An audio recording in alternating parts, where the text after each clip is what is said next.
NIA വ്യാപക raid നടക്കുന്നുണ്ട് ജമ്മു കാശ്മീരിന്റെ പല ഭാഗങ്ങളായി. പ്രത്യേകിച്ച് ഷോപ്പിയാൻ, ബാരാമുള്ളയ്ക്ക് ഉൾപ്പെടെ 32 ഇടങ്ങളിലാണ് പരിശോധന.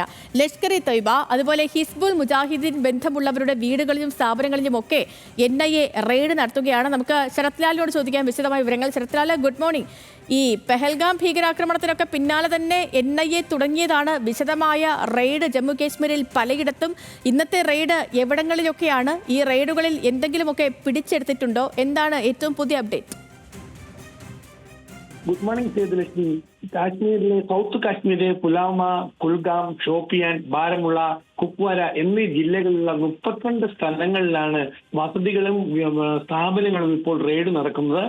CRPFന്റെ സംരക്ഷണയിലാണ് ഇപ്പോൾ റെയ്ഡ് നടക്കുന്നത്. ജമ്മു കാശ്മീർ പോലീസും NIA സംഘത്തോടൊപ്പമുണ്ട്. ഒരു കാശ്മീർ അരിച്ചു പെറുക്കുന്ന രീതിയിലുള്ള ഒരു റെയ്ഡാണ്, NIA റെയ്ഡാണ് ഇപ്പോൾ നടക്കുന്നതെന്നാണ് നമുക്ക് ലഭിക്കുന്ന വിവരം. ലഷ്കർ ഇ തൊയ്ബ, അതേപോലെ തന്നെ ഹിസ്ബുൾ മുജാഹിദ്ദീൻ ഇവരുമായി ഈ ഭീകര സംഘടന ബന്ധമുള്ള, അല്ലെങ്കിൽ അവരുമായി നേരിട്ടോ പരോക്ഷമായ ബന്ധമുള്ള വ്യക്തികളെ കേന്ദ്രീകരിച്ചാണ് റെയ്ഡ് എന്നാണ് NIA വൃത്തങ്ങൾ ഡൽഹിയിൽ സൂചിപ്പിക്കുന്നത്. ഏതായാലും NIAയുടെ 300ഓളം ഉദ്യോഗസ്ഥർ ഉൾപ്പെടുന്ന ഒരു പ്രത്യേക സംഘമാണ് റെയ്ഡിന് എത്തിയിരിക്കുന്നത് എന്നാണ് നമുക്ക് ലഭിക്കുന്ന വിവരം.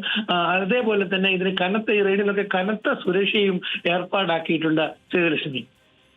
ശരി ശരത് ലാലാണ് വിവരങ്ങൾ നൽകിയത്. ജമ്മു കാശ്മീരിൽ പലയിടങ്ങളിലും 32 സ്ഥലങ്ങളിലാണ് ഇപ്പോൾ ദേശീയ അന്വേഷണ ഏജൻസിയുടെ പരിശോധന നടക്കുന്നത്.